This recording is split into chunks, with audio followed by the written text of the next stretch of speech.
परम पूज्य जो हमारे वृंदावन की विभूति आई हैं श्री स्वामी श्रवणानंद जी महाराज,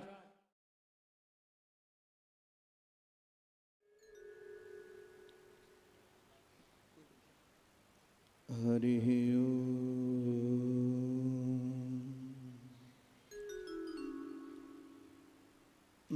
नमः परमहंसास्वादित चरण कमल चिन्मकरंदाय भक्त जनमानस निवासाय श्री रामचंद्राय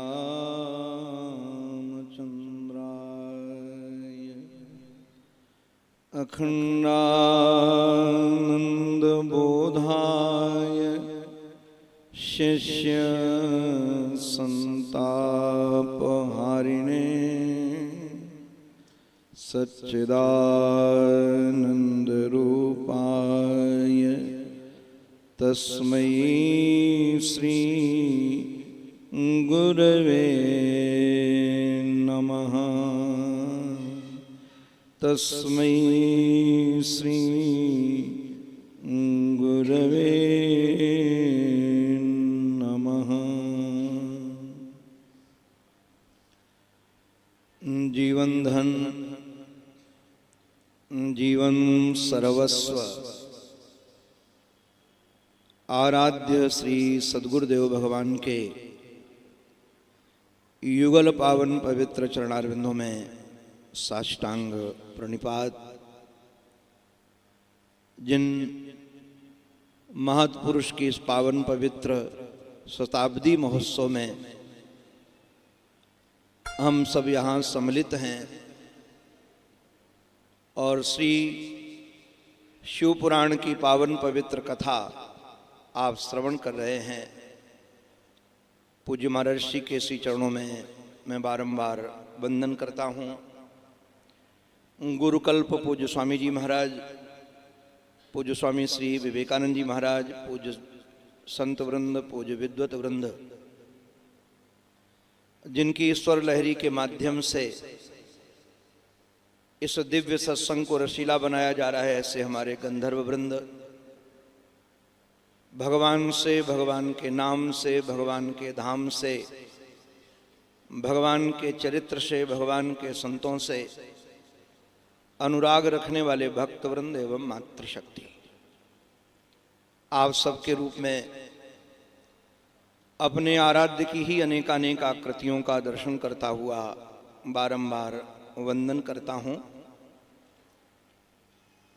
यह समस्त संसार भगवान के संकल्प का चमत्कार है। तदैक्षत एकोहम बहुश्यामी प्रजाए, वह परमात्मा ईक्षण करता है, संकल्प करता है, एक से अनेक हो जाता है। किंतु वह जो एक से अनेक हुआ है उसमें से जो जीव माया के झमेले में पड़ जाते हैं। बचपन से मैं ये सोचता था कि माया नाम की कोई स्त्री है और यह स्त्री ही सारे जगत को नचा रही है, सबको परेशान कर रही है, यही जन्म मृत्यु के चक्कर में डाल रही है। किंतु स्मरण रखने लायक है, माया नाम की कोई स्त्री नहीं है। मैं अरु मोर तोर तय माया, शरीर के प्रति मैं का भाव और संसार के प्रति जो मेरे का भाव है, इसी का नाम माया है। और इसी के कारण जीव नाना प्रकार के दुखों को प्राप्त कर रहा है, नाना प्रकार के कष्टों को प्राप्त कर रहा है। यदि यह भाव पता चल जाए कि शरीर मैं नहीं हूं और संसार मेरा नहीं है, तो दुनिया में कोई पैदा नहीं हुआ जो तुम्हें दुखी बना सके। और ये संपूर्ण पुराण इस बात को ही बताते हैं। परमात्मा जो अभी नहीं है वो कभी नहीं है, परमात्मा जो यहां नहीं है वो कहीं नहीं है, परमात्मा यहीं अभी हाजिर हुजूर है। किंतु उस परमात्मा की अनुभूति इसलिए नहीं हो पा रही है कि हमारे अंतःकरण में मल, विक्षेप और आवरण है। मल नाम शास्त्र विरुद्ध आचरण का है। जो हमारे जीवन में सब शास्त्र विरुद्ध आचरण हुए हैं उसी से मल उत्पन्न हुआ है, गंदगी उत्पन्न हुई है, जिसके कारण हम परमात्मा को निहार नहीं पा रहे हैं। और विक्षेप नाम मन की चंचलता का है। हमारे जीवन में जितनी कामनाएं हुई हैं उन कामनाओं के कारण मन चंचल हो गया है, चाहनाओं के कारण मन चंचल हो गया है, और हमारे और परमात्मा के बीच में एक पर्दा पड़ा है जिसका नाम आवरण है। शास्त्र में 3 बातें ही हैं। वेद में 1,00,000 मंत्र हैं। सबसे अधिक मंत्र उपासना कांड के इसलिए हैं कि वो मल की अधिकता है। तो निष्काम कर्म जब किया जाएगा तो मल की निवृत्ति होगी। जब तक निष्काम कर्म नहीं होता तब तक मल की निवृत्ति नहीं होती। इसलिए व्यवहार शुद्धि में बहुत जोर दिया गया है शास्त्रों में। अभी पूज्य शास्त्री जी के माध्यम से आप कथा श्रवण कर रहे थे, इसमें व्यवहार शुद्धि है। यदि व्यवहार शुद्धि होगी तो आपका अंतःकरण का मल मिटेगा, और जब भगवत प्रीति होगी तो विक्षेप मिटेगा, और जब विक्षेप मिट जाएगा तो गुरु कृपा से जो मेरे और प्यारे के बीच में एक पर्दा है वह केवल एक महावाक्य बोलने से, गुरु की कृपा से वह आवरण हट जाएगा। तो परमात्मा का दीदार करने में देरी नहीं लगेगी। भगवत कृपा से मैं शिवपुराण कथा करता हूँ और गुरुमुख से पढ़ा भी है। उसके कई प्रसंग हम आपको सुना सकते हैं रसीले, हमारा तो जीवन है। किंतु ध्यान इतना ही रखना है, सभी कथाओं का सार यही है, आप अपने को पहचानो। हम दूसरों के बारे में बहुत कुछ जानते हैं, किंतु जिस दिन आप अपने बारे में जान जाओगे उस दिन दूसरे के बारे में जानने की इच्छा कभी रहेगी नहीं। और जो अपने बारे में जान जाता है उसको जानना शेष रहता भी नहीं है। हमारे लिए एक तो सौभाग्य की बात है, कल कार्ड देखने, कल ही मैं आया हूँ, कल कार्ड देखने का अवसर मिला। तो महाराज श्री जिस परंपरा से दीक्षित हैं, अनंत श्री समलंकृत पूज्य श्री ब्रह्मनिष्ठ ब्रह्मलीन पूज्य स्वामी श्री अखंडानंद सरस्वती जी, अखंडानंद जी महाराज पीली कोठी वाले, हमारा महाराज जी प्रारंभिक जीवन वहीं से प्रारंभ हुआ। प्रारंभिक जीवन हमारा वहाँ से प्रारंभ हुआ, क्योंकि पूज्य संत प्रवर स्वामी हंसानंद सरस्वती जी महाराज पूज्य स्वामी जी महाराज के शिष्य हैं, और उनका नाम पूज्य भागवतानंद जी था। और ये बात मुझे मालूम नहीं थी, मैं 11 वर्ष वहाँ रहा।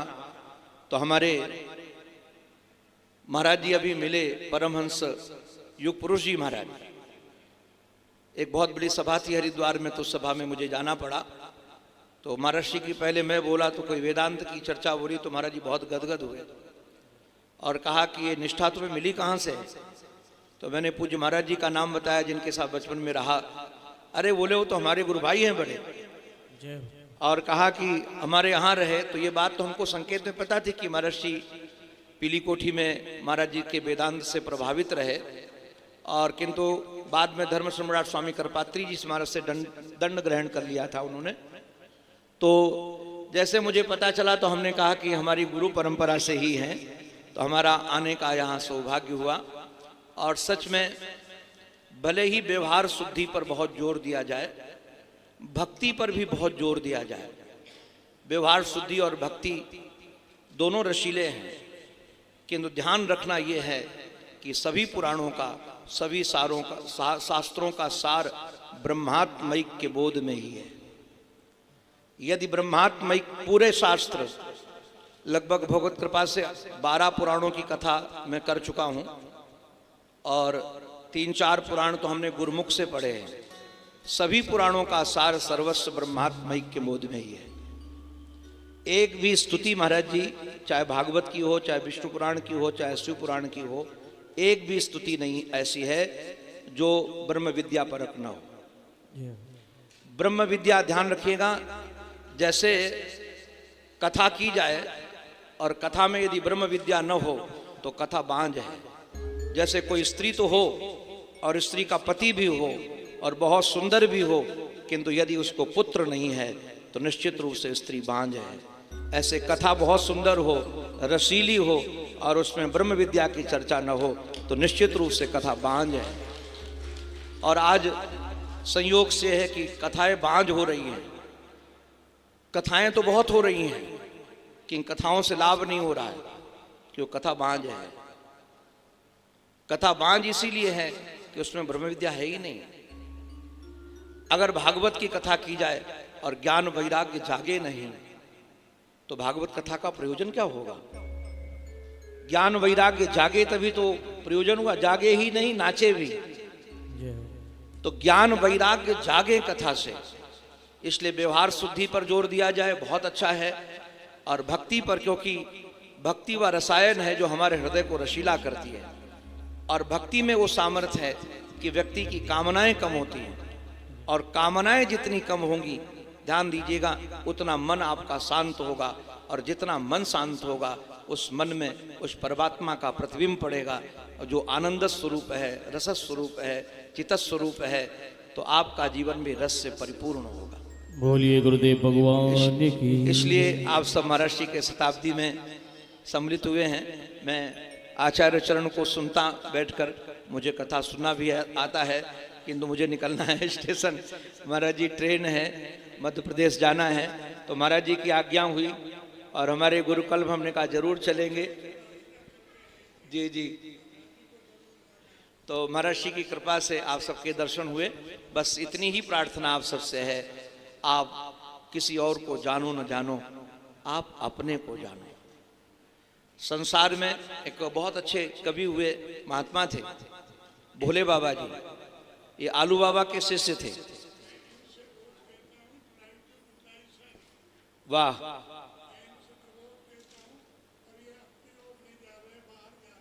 जाना अपनी ओर ही है।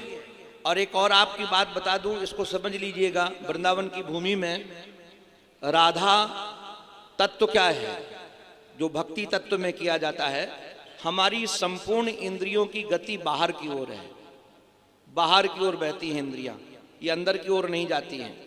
तो जो बाहर की ओर बहने वाली धारा है, बाहर की ओर जो बहने वाली धारा है, यदि वह धारा आपकी अंदर आत्मा की ओर बहने लगे, उस धारा का नाम ही राधा है। धारा को इस दिन उल्टा कर दिया जाएगा, वह राधा बन जाएगा। अभी धारा बाहर की ओर बह रही है, हमारी आंखें बाहर देख रही हैं, हमारे कान बाहर सुन रहे हैं, हमारी नासिका बाहर सूंघ रही है, हमारा रस तत्व जीव बाहर ले रही है। इन सब इंद्रियों को जब आप अंतर्मुख कर दोगे, उस दिन राधा तत्व आपके जीवन में प्रकट हो जाएगा। और राधा ही श्री कृष्ण की आत्मा है। आत्मा तो राधिका तस्य प्राणतो दिको प्रिया। तो भक्ति की दृष्टि से, कर्मकांड की दृष्टि से, आत्मज्ञान की दृष्टि से, सर्व दृष्टि से आप अपने को पहचानो। यही शिव पुराण आप देखेंगे, कोई ऐसा जिस पुराण में जो वस्तु वर्णन किया गया है, जैसे विष्णु पुराण में उस परब्रह्म परमात्मा को विष्णु के नाम से लक्षित किया गया है, शिव पुराण में उस परब्रह्म परमात्मा को शिव के रूप में लक्षित किया गया है, देवी भागवत में उस परब्रह्म परमात्मा को देवी के रूप में प्रस्तुत किया गया है। आप जिस पुराण का नाम लेंगे, उस परम तत्व को उस रूप नाम रूप में लक्षित किया गया है। आप नाम रूप को हटाकर उस लक्ष्य को जिससे लक्षित किया गया है, उस तत्व को आप पहचानोगे, आपका जीवन मधुमय बनेगा, रसमय बनेगा, आनंदमय बनेगा। सर्वे भवन्तु सुखिनः, सर्वे सन्तु निरामयाः, सर्वे भद्राणि पश्यन्तु, माँ कश्चित् दुख भाग भवेत्। आप पूज्य आचार्य चरणों में जुड़े हुए थे, हम विघ्न बने थोड़ा, किंतु महाराज जी की आज्ञा थी। नहीं तो कथा के रसधारा में श्रोता वक्ता जुड़े होते हैं, बहते रहते हैं साथ में, दोनों एक धारा में बहते हैं। उस धारा में थोड़ा व्यवधान आता है, तो रस भंग तो होता ही है, किंतु गुरुजनों की आज्ञा पालन करने के लिए मैं बीच में व्यवधान बन के आया, उसके लिए भी क्षमा प्रार्थी हूँ। बोलो भक्त वत्सल भगवान की, सद्गुरुदेव भगवान की।